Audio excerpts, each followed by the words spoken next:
What about this whole thing, when Chrissy Teigen announced she was leaving Twitter because she was bullying? And then, I read your tweets, which I never saw back in the day, but I read them when I was like, oh, wow, where she basically told you she hates you and bullied you back in the day. Yeah, it was I mean, she was obsessed with me. She would DM me almost at least like 3 times a week, publicly, but then she would privately DM me at night. Like it would always be like at night. I don't know if it was John was sleeping. I don't know what the heck was going on, but she would DM me and tell me I'm ugly and like just really like things that would you would tell someone that you want to make feel bad. And I was 16, 17, 18 and 19 years old. So this went on for years. I mean, this wasn't just, a week obsession of trolling. This was years. And I mean, I couldn't believe that I had people like Chrissy, John's wife. I mean, I loved him growing up. I mean, writing me and stalking me, telling me to die. Like it was so crazy. Like I never even met her. I never spoke to her. I never met John. I had nothing to do with them. And for some reason, she just wanted me dead. She made that decision, wanted me dead. Why do you think that is? I mean, because you've never met her. I don't know. I've never met her.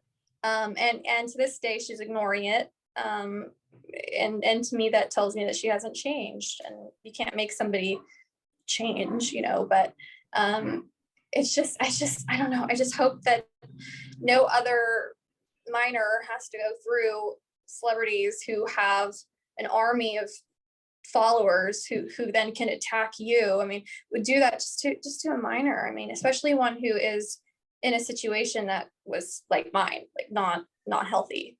She hasn't like reached out since you exposed just to say I'm sorry.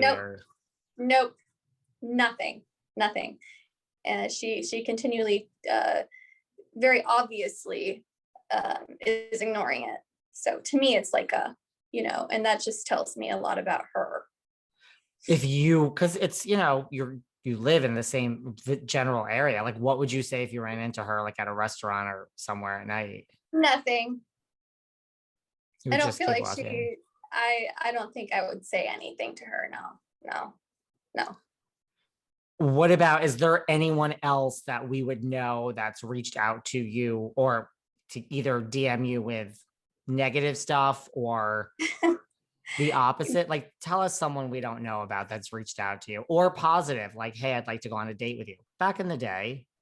Back in the day. Or like, not back in the day, like a couple, whenever. Yeah. I have so many people, honestly, that have reached out to me. I don't like really connecting with other people in the industry, because I feel like it's like, because you're both in the industry, you automatically have a connection. And I don't trust anybody.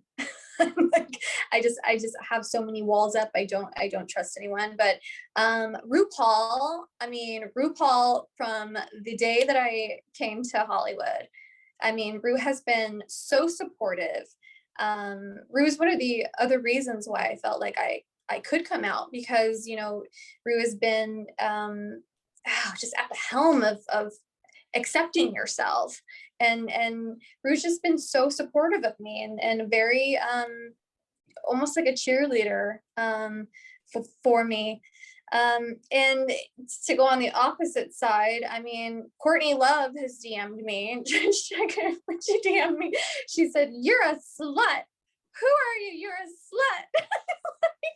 I was like 17, and that one sticks out to me because I grew up where Kurt Cobain grew up, and that was in Aberdeen, Washington.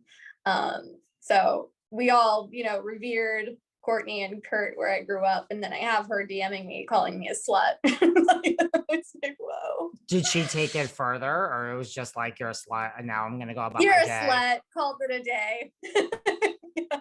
Yeah. And then Jason Biggs was another one. He stalked me for years. I mean, he would harass me for years. I mean, it got to a point where when I would run into him at red carpets, I would have my team keep him away from me, because it was just too much. I mean, even when California had an earthquake, he tweets, "Oh, Courtney Stodden just rolled over. Her boobs are so big it shook the whole state. Don't worry, everybody." I was like 18, and I kind of laugh, but then when it's almost every couple days, it gets a little abusive after I was a gonna while. say you're laughing now, but like when you're 18 and like Courtney Love calls you a slut, were you laughing then? I think I inside it hurt me, but I think on the outside I always handle things like giggling. It's kind of my personality, if something hurts me, I'd rather laugh than cry, but then I'd probably cry, an hour later. And you know. Jason Biggs trolled you too. I thought you meant Jason Biggs was stalking you to take you out on a date. He eventually did ask me, and I was thinking, oh, okay, so you bully the chicks you find hot to then ask them on dates. It doesn't work well. So I don't know if it was just to trap me again, get me on a date, trap me again. I don't know. I just don't trust anybody now because of all of my experiences. I don't trust them.